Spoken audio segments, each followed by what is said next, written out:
Hi everyone, and thank you for watching another episode of Breaking Elegance. I am your host, Angel.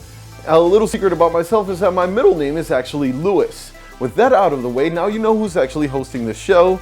This episode is about the unboxing of the GE Easy Smart Switch, which is a pretty cool ZigBee switch, along with the Samsung SmartThings hub, which is definitely not a new unit, but since my next video is about the Google Home automation with this guy, I decided that I should make an unboxing video in case anybody was wondering what's in the box. With that out of the way, let's go ahead and start this episode.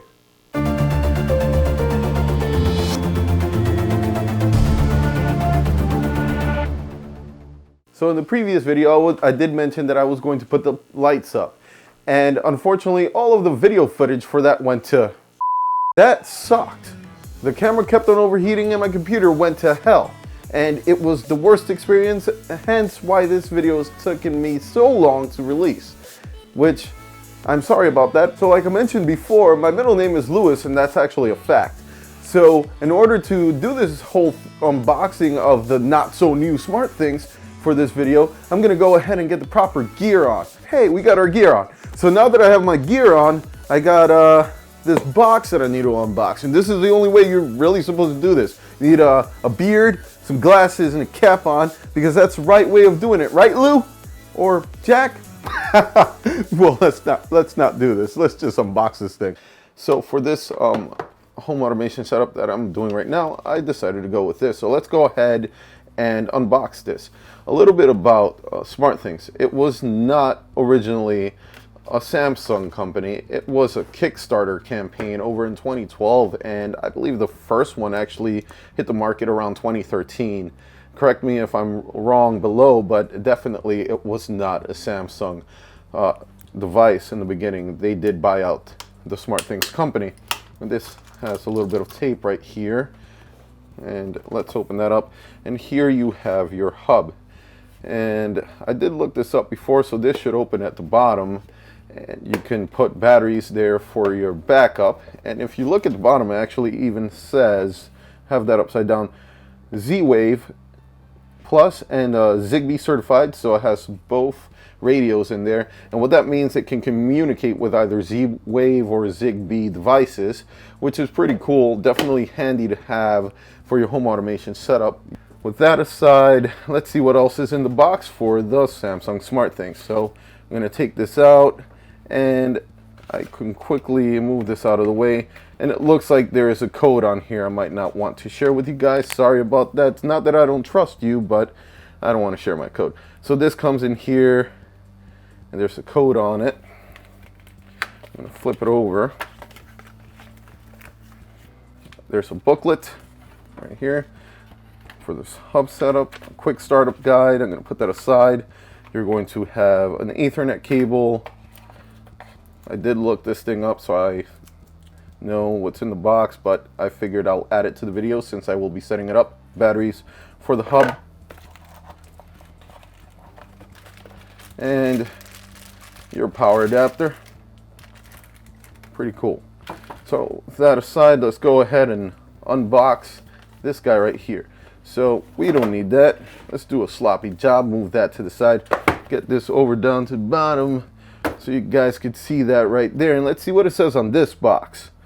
Works with any device. Yeah, sure.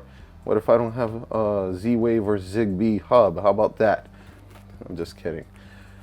So let's go ahead and open this up. I don't have nails. Well, I do, but they're not good enough for this, and I don't even have a knife. Let's just get whatever sharp object. You know, I tend to cut a lot of things, so I'm going to use the tip of this. See if that did it. And see what's inside this box. Is there any more tape? Or maybe I didn't cut through it fully. These are not very good cutting tools, so don't use these to unbox anything.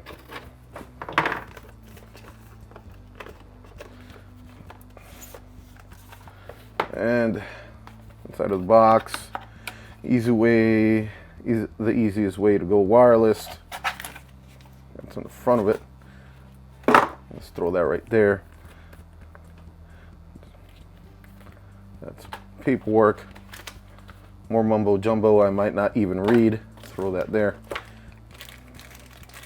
And this is one really cool feature that even the Samsung SmartThings switch itself does not have.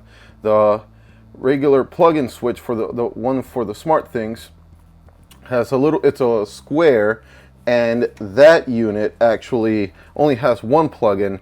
This one has one on this side, one on this side, and this looks like a manual switch right here in the middle, which is really cool if you want to plug in more than one thing.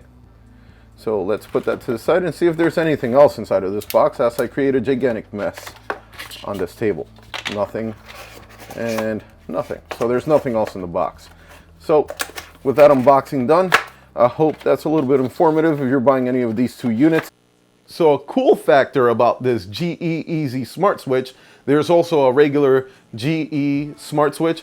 The Easy one is the one that could actually monitor your power consumption on the switch. I just picked that up because I thought it was pretty cool. This is the ZigBee model, but they also have a Z-Wave Smart Switch, and these have a pass-through on them because they're pretty big, so you don't lose an outlet. One of them is a pass-through, the other one is the home automated connected portion of the outlet, which will connect to something like a SmartThings hub, which is what I'm using, or the Wink hub, which you can actually use with this unit. There's also the Iris that they advertise, and that one I believe has a monthly charge, so I wouldn't really recommend that because you could do the same thing with your SmartThings or Wink hub, and those devices don't have any monthly fees. They also have a tremendous amount of support.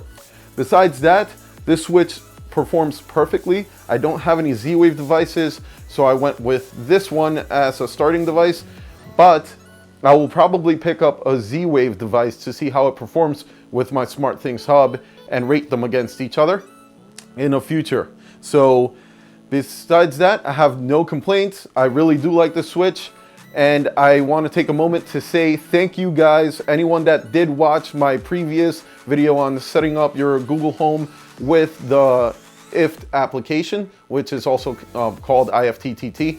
Now I will be filming the next video on how to get this whole thing up and running, which will be the Google Home automation with SmartThings, and you'll see how to set up the switch and how to set up SmartThings and how easy that is. That's the next upcoming video. If you didn't see the previous video, here is a link to that, and go ahead and watch it, and I really appreciate your support. So with that said, if you like this video, go ahead and give it a thumbs up. I really would love your support. And go ahead, if you did not subscribe, and subscribe right below. If you did not like the video, go ahead and leave me a comment and let me know how I can make it a little bit better for you the next time. If you didn't like the video and you really hate me, go ahead and hit that unlike button. And you don't really need to leave a message of why you hate me. You probably just do. But either way, I know you probably still love me.